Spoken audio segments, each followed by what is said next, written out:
شروع اللہ کے نام سے جو بڑا مہربان نہایت رحم کرنے والا ہے۔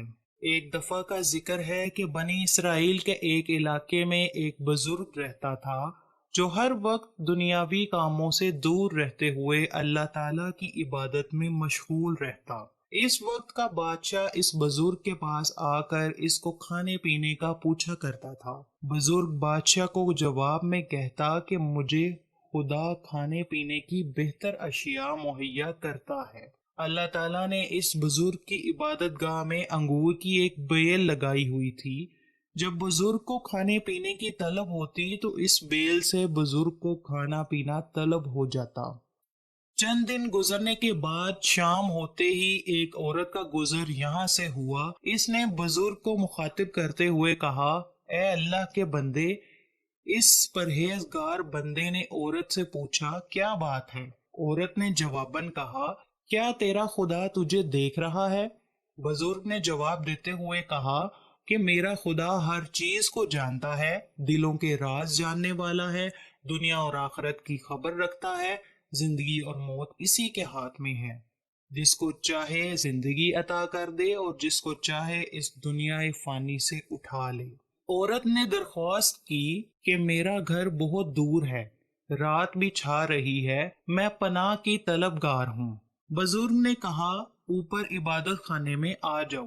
جب عورت عبادت خانے میں داخل ہوئی تو اس نے اپنے کپڑے اتار لیے اور بزرگ کو بدکاری کی دعوت دینے لگی۔ بزرگ نے شرم کے مارے اپنا رخ عورت کی طرف سے موڑتے ہوئے کہا، تجھ پر اللہ کا قہر نازل ہو، یہ کیا کر رہی ہو؟ عورت نے کہا، اگر آج رات تو میرے ساتھ بدکاری کر لے گا تو تیرا کیا جائے گا؟ عورت نے جب یہ بات کی تو اس پرہیزگار شخص نے اپنے نفس سے سوال کرتے ہوئے پوچھا، تیرا کیا خیال ہے اس بارے میں؟ نفس بول اٹھا، خدا کی قسم میں تو یہ موقع ہاتھ سے نہیں جانے دوں گا۔ اس بندے نے اپنے نفس سے کہا، تیرا ستیہ ناس ہو۔ اس بندے نے اپنے نفس سے کہا، تیرا ستیہ ناس ہو، تو کیا کہہ رہا ہے؟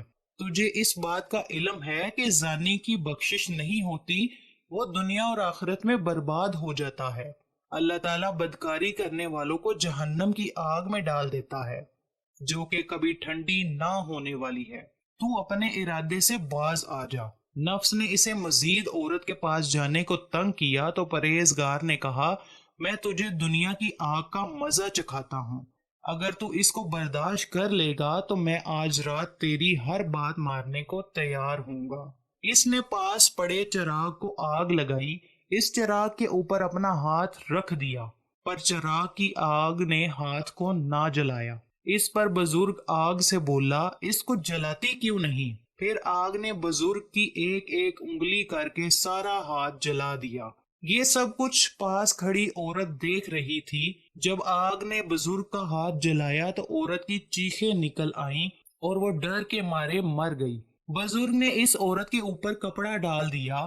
جب صبح ہوئی تو محلے کے لوگ اکٹھے ہو گئے اور کہنے لگے کہ اس ننگی عورت سے اس بزرگ نے زنا کر کے اسے مار دیا ہے۔ جب یہ بات پھیلتی پھیلتی بادشاہ کے پاس پہنچی تو بادشاہ اپنے درباریوں کے ہمراہ اس بزرگ کے پاس آیا اور غصے سے بولتے ہوئے کہا کہ فلاں قبیلے کی فلاں نامی عورت کہاں ہے؟ بزرگ نے جواب دیتے ہوئے کہا، وہ میرے پاس ہے۔ بادشاہ نے کہا کہ اس کو نیچے بھیجو۔ اس پر بزرگ نے جواب دیا کہ بادشاہ سلامت، وہ تو مر چکی ہے۔ بادشاہ بولا، جب وہ عورت تیرے ساتھ بدکاری کرنے میں رضامند نہ ہوئی تو نے اسے قتل کر دیا۔ لوگ عورت کو وہاں سے لے کر چلے گئے اور بزرگ کو بادشاہ نے گرفتار کروا کے قید خانے میں بند کر دیا۔ بادشاہ کے ہاں رواج تھا کہ جو کوئی بھی گناہ کرتا تو اس کے جسم کے آری کے ساتھ 2 ٹکڑے کر دیے جاتے تھے۔ یہ بندہ اپنے جلے ہوئے ہاتھ کو چھپائے ہوئے تھا۔ وہ یہ قصہ کسی کو نہیں بتانا چاہ رہا تھا۔ بادشاہ نے حکم دیا کہ اس کو آرے سے کاٹ دو۔ جب ظالموں نے اس بزرگ کے سر پر آرا رکھ کر چلایا اور آرا کاٹتا ہوا اس کے دماغ تک اور آرا کاٹتا ہوا اس کے دماغ تک پہنچا تو تکلیف سے بزرگ کی چیخ نکل آئی، تو آسمانوں سے اللہ کے حکم سے ایک فرشتہ نمودار ہوا۔ وہ بزرگ سے مخاطب ہو کر بولا، اے اللہ کے بندے، میں خدا کا بھیجا گیا فرشتہ ہوں، اللہ کا حکم ہے کہ تم کچھ بھی نہ بولنا، میں سب کچھ دیکھ رہا ہوں۔ اللہ تعالیٰ نے فرمایا، مجھے اپنے زمین و آسمان کی قسم، اگر اس بندے کی دوسری بار آ نکلی تو میں آسمانوں اور زمین کو آپس میں ملا دوں گا۔ تو بزرگ کی مرتے دم تک آ نہ نکلی۔ جب وہ بزرگ کاٹ دیا گیا تو اللہ تعالیٰ نے عورت کے جسم میں جان ڈال دی۔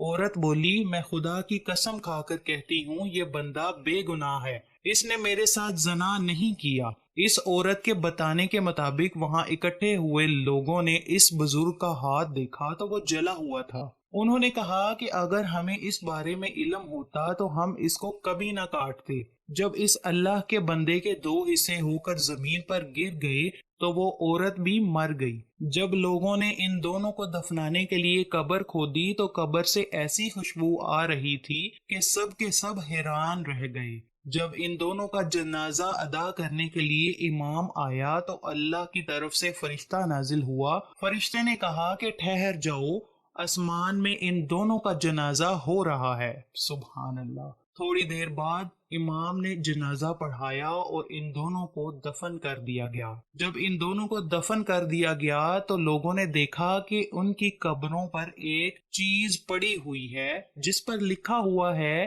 کہ شروع اللہ کے نام سے جو بڑا مہربان نہایت رحم کرنے والا ہے۔ اللہ تعالیٰ کا حکم ہے کہ میں نے اپنے نیک بندوں کے لیے عرش کے نیچے ایک ممبر نصب کیا ہے، اپنے فرشتوں کو جمع کیا۔ جبرائیل نے خطبہ دیا کہ اللہ تعالیٰ نے اس بندے کے نکاح میں 50,000 حوریں بیچ دی ہیں۔ اللہ تعالیٰ فرماتا ہے کہ میں اپنے بندوں پر اسی طرح اپنا کرم فرما